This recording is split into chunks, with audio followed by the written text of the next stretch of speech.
Chers amis de l'immobilier, bonjour. Et cher Picard aussi, tiens, par la même occasion. Pardon. Et Picard des Picards, bonjour. Nous voici aujourd'hui chez moi, notamment. Alors quand je dis chez moi, dans un de mes bâtiments, pas dans ma maison ni mon habitation, vous allez comprendre dans 5 minutes pourquoi. Nous voici aujourd'hui chez moi, pas dans un, parce que j'ai pas mal de projets immobiliers, mais pour moi celui-ci, c'était, je vais peut-être, bon, jusqu'aujourd'hui, c'est le projet de ma vie. Je vous le montre, pour ceux qui ne le savent pas, vous pouvez le voir. C'est un très grand bâtiment sur 6 niveaux qui a été construit dans les années 50, qui est un silo à grains, comme je l'ai si bien nommé, sur sa façade. Et c'est un bâtiment que j'ai acheté en 2015 ou 2016, en 2016, pardon, pour l'amour du patrimoine. Je suis passionné d'immobilier, pour ceux qui l'ont compris. Je vis aussi d'immobilier à une petite échelle, hein. Je suis un tout petit investisseur. J'ai un revenu de référence très petit. Je vis de revenus fonciers, mais il y a des charges, des choses à déduire. Ce n'est pas l'Eldorado ni l'Amérique, hein. Surtout en ce moment avec la conjoncture et les règles immobilières dont je viens de l'expliquer. Comme j'ai expliqué pour moi, j'explique qu'aujourd'hui, on est dans une crise immobilière sans précédent, mais bon. Et voilà. Et c'est d'un peu expliquer que ma situation. Pourquoi ? Parce que juste pour l'amour du patrimoine, il y a des années, j'ai déjà expliqué en 2015, j'ai acheté ce bâtiment juste pour me faire plaisir. Et avec ma famille, on a décidé, avec nos moyens aussi, d'entreprendre sa remise en état. Alors quand je dis sa remise en état, c'est son entretien, sa mise en sécurité. Parce qu'ici, à l'époque, quand j'ai acheté, on avait des carreaux qui tombaient directement avec le vent sur la voie publique, sur les riverains. Comme ici, il n'existe qu'un seul trottoir, puisque la commune n'a même pas été capable de faire 2 trottoirs l'un à côté de l'autre.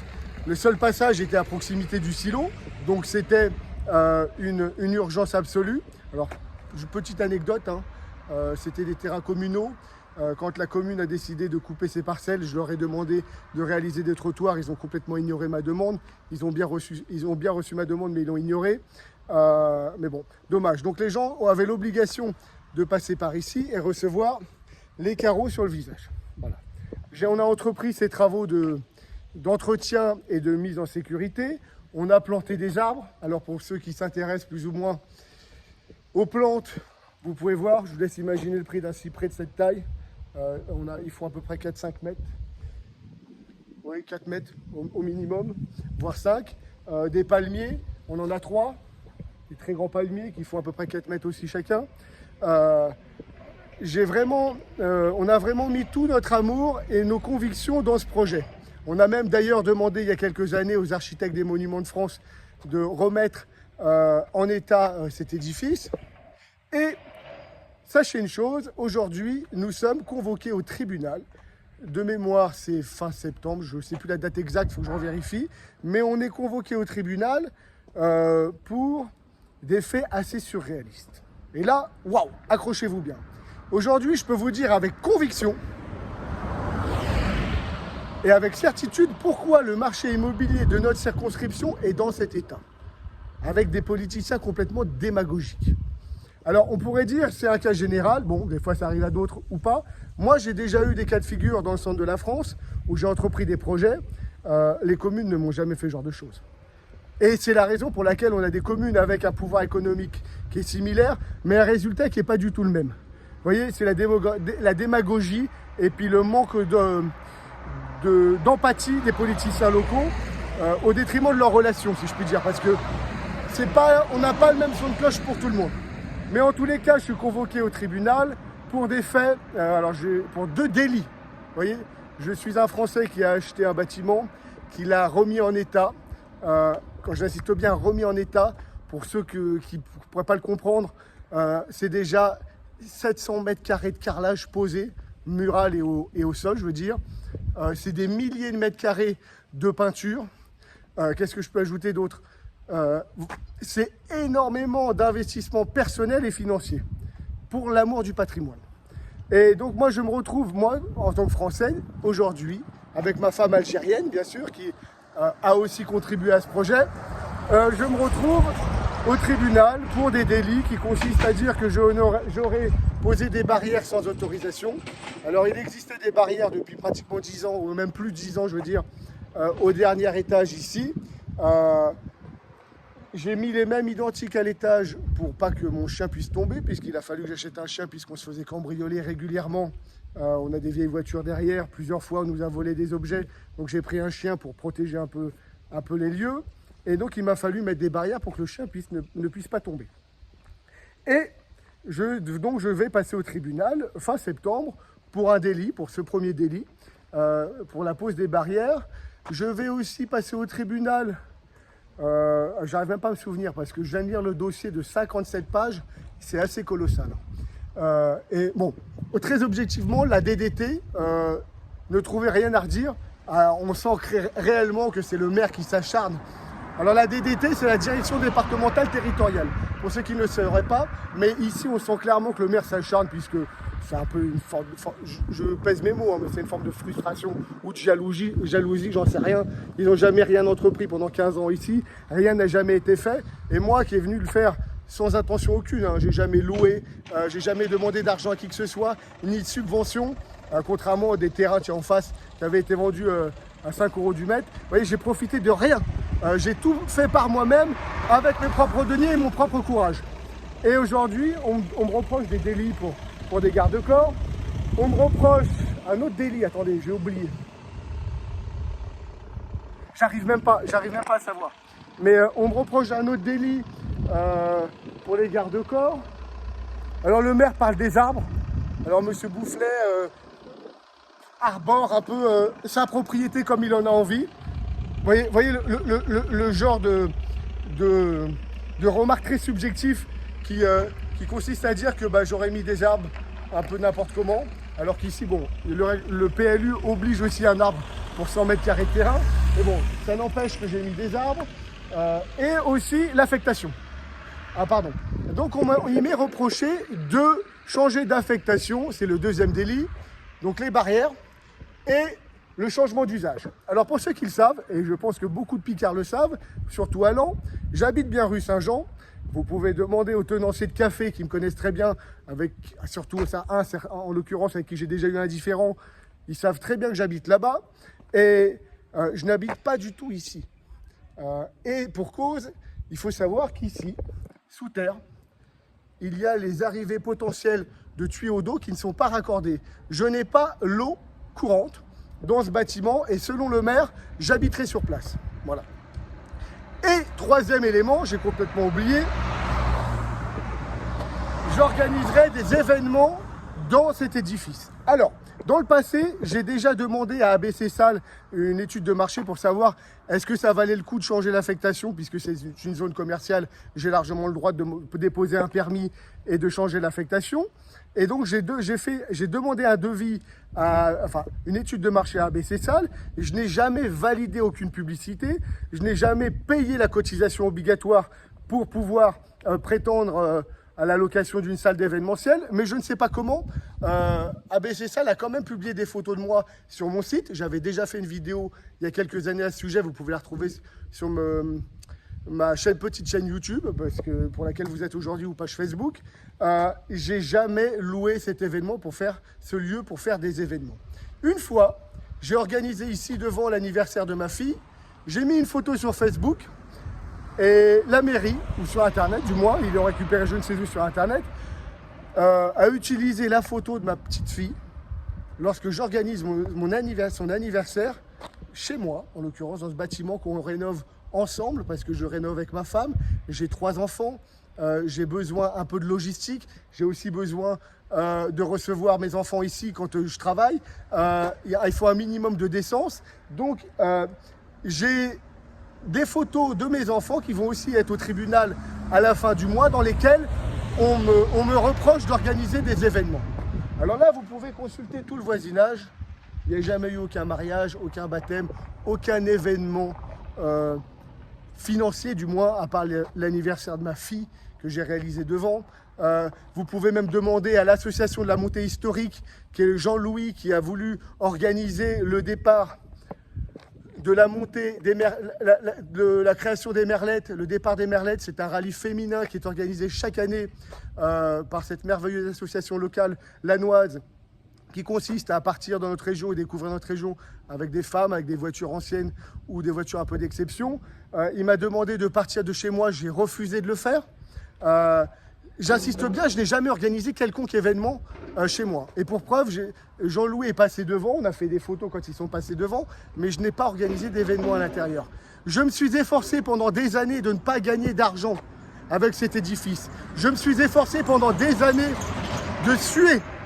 Une personne peut se rendre compte, à moi seul, avec ma famille, je me suis efforcé de remettre cet édifice en état, d'apporter un peu de sécurité, parce que c'était des lieux complètement abandonnés. Le maire en question aujourd'hui dépose plainte contre moi pour des éléments qui sont plus que tirés par les cheveux et qui sont complètement sortis de leur contexte. Et je vais passer au tribunal, au pénal, pour ça. Alors si je peux bien vous dire une chose, je vous ai déjà parlé de Laon avec une politique catastrophique et des relations de copinage ou de clientélisme, si je puis dire. Mais clientélisme, ça voudrait dire qu'il y a des intérêts financiers. Mais il n'y a aucun intérêt financier alors. Mais moi, je dirais plutôt des copinages. J'ai déjà expliqué que c'est à cause de ces copinages que le marché est aussi sinistré. C'est le seul endroit à 1h30 de Paris où personne ne veut aller. Et pour cause. Et l'Aisne, enfin du moins cette partie de l'Aisne, souffre aussi de ce genre de politique. Le problème, c'est que le vide, à force de tourner en rond, ça donne la tête qui tourne et on s'en prend mauvaise personne.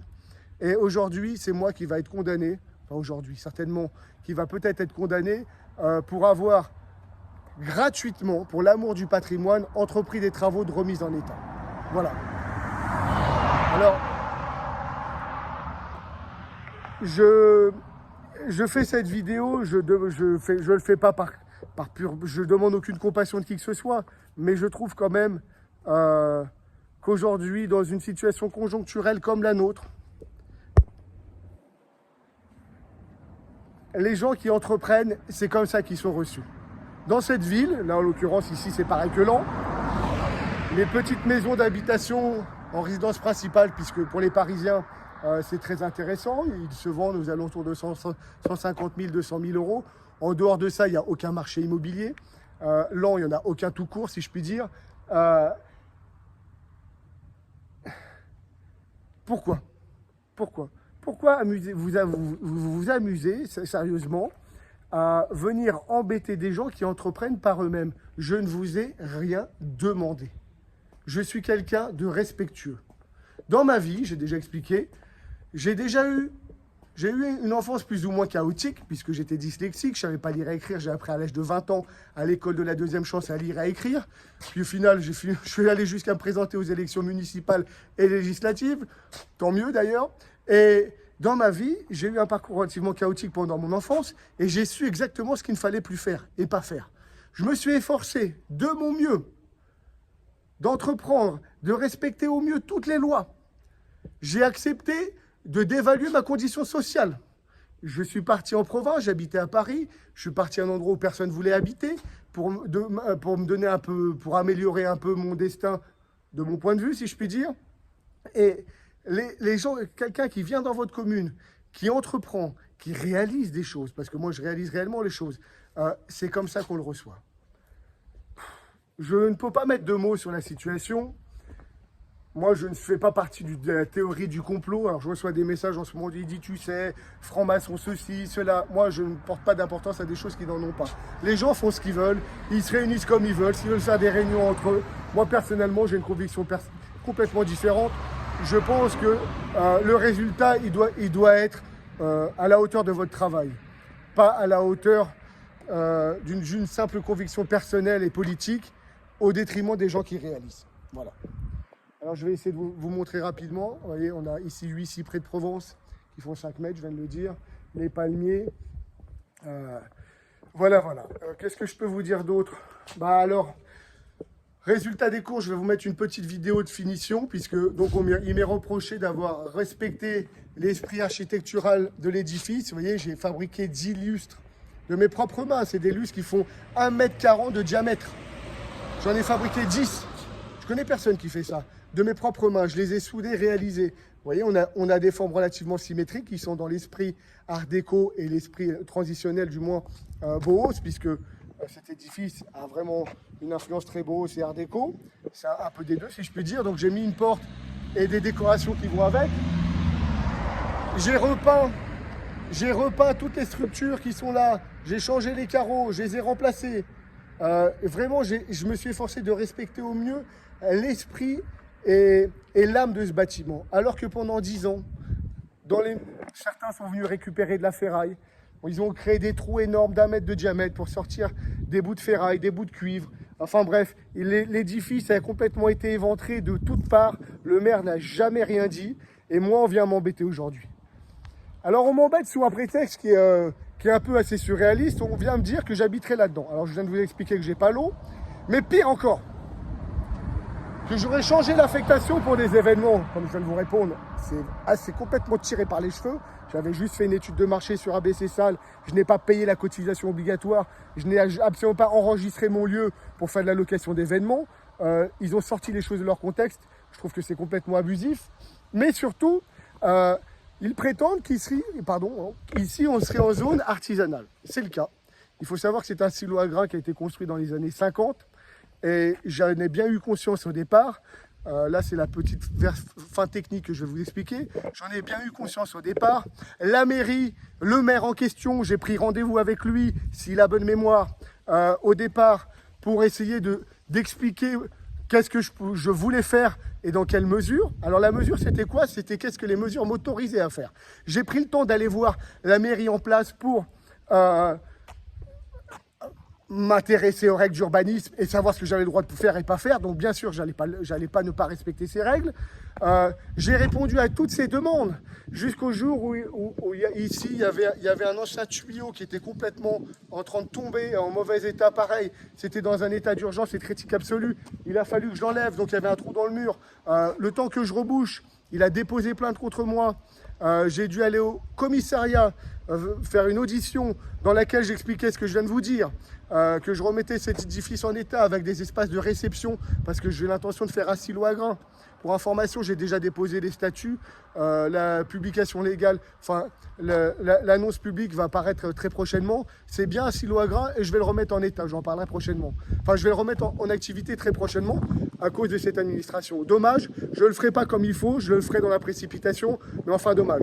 Mais en tous les cas, c'est bien, je me suis efforcé de respecter les règles, j'ai répondu à la police, j'ai fait tout ce qui était dans mon possible pour faire tout ce qu'on me demandait. Ma femme est même allée en mairie, le maire lui demandait des demandes. Alors ma femme lui a demandé quel type exact de demande vous me demandez. Il n'a jamais été capable de répondre lui-même puisqu'il ne le savait pas lui-même. Il prétendait que j'avais changé les fenêtres. Il y avait des barreaux ici. Il y avait déjà des fenêtres derrière. Les fenêtres étaient toutes à moitié cassées. J'ai seulement remplacé les carreaux pour la plupart. Il y avait des cartons. Il y avait des morceaux de polystyrène. C'était un endroit abandonné. C'était une merde, désolé, dont personne ne voulait, que j'ai acheté une misère, qui aujourd'hui a un caractère, qui aujourd'hui a une valeur certainement, mais surtout aujourd'hui qui représente quelque chose. Ça ne leur plaît pas, tant pis. Bon, en tous les cas, moi j'ai toujours respecté les règles, je me suis toujours efforcé de me plier à tout ce qu'on me demandait, je me suis toujours efforcé de rester le maximum possible dans les règles du moins, pour pas faire de choses qui n'étaient pas autorisées. Et on me reproche aussi, tiens, j'ai oublié, d'avoir mis des panneaux publicitaires. Alors ces panneaux publicitaires, ils sont là depuis pratiquement 30 ans. C'était l'entreprise de construction qui avait ce bâtiment juste après la fin d'activité du silo, qui avait mis des pubs. Ils avaient une autorisation de la mairie. C'est d'ailleurs inscrit dans mon titre de propriété. Et ça aussi, ça m'est reproché aujourd'hui au tribunal. Le maire a été tiré, tout ça est complètement tiré par les cheveux. Alors je tiens quand même à saluer le travail de la DDT. Je ne peux pas parler des termes exacts de la procédure, mais en tous les cas, je peux vous dire une chose, la DDT, elle ne comprend pas aussi sur quelle base, ou vraiment quels sont les éléments de construction qui me sont reprochés, sur quelle base, ou sur quels sont les éléments qui sont utilisés, par la mairie, parce que il faut savoir qu'il y a des prescriptions qui existent, les barrières sont là depuis très longtemps là-haut. Il y a il y a des éléments de prescription qui existent. La mairie n'a même pas de document officiel pour démontrer ce qu'il y avait avant et ce qu'il y a aujourd'hui, puisque ce qu'il y a aujourd'hui, c'est ce qui était déjà avant, à l'exception des arbres, je suis désolé, des portes coulissantes et de la barrière. Dans les 24 heures qui suivent, je vais tout vous retirer, vous allez voir à quoi ça va ressembler. Ce sera vraiment une sale gueule, mais bon, tant pis, c'est comme ça. Et n'a aucun objet factuel, n'a aucune preuve réelle de démontrer quelconque changement. Pareil pour la nature des choses.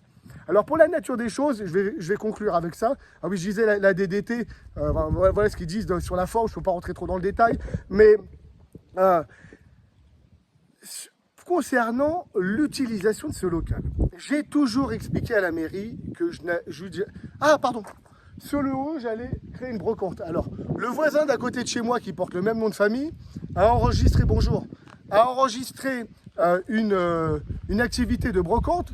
Ils sont incapables de faire l'amalgame entre les deux, c'est deux propriétés différentes, et ils laisseraient entendre que je serais brocanteur. Allez comprendre. Je suis incapable de vendre quoi que ce soit. Je suis un très bon acheteur en tous les cas. Et je suis incapable de vendre quoi que ce soit. Je travaille absolument pas dans la brocante. Ça encore, c'est quelque chose de tiré par les cheveux. Mais surtout, la nature de la chose. Vous voyez, ce bâtiment, il est très grand. J'ai toujours expliqué que je remettais ce silo à grains en état. Je n'ai pas changé l'agencement des pièces. J'ai juste remis des revêtements plus propres. J'ai apporté un peu de salubrité dans ce lieu qui était complètement insalubre. Et surtout, ma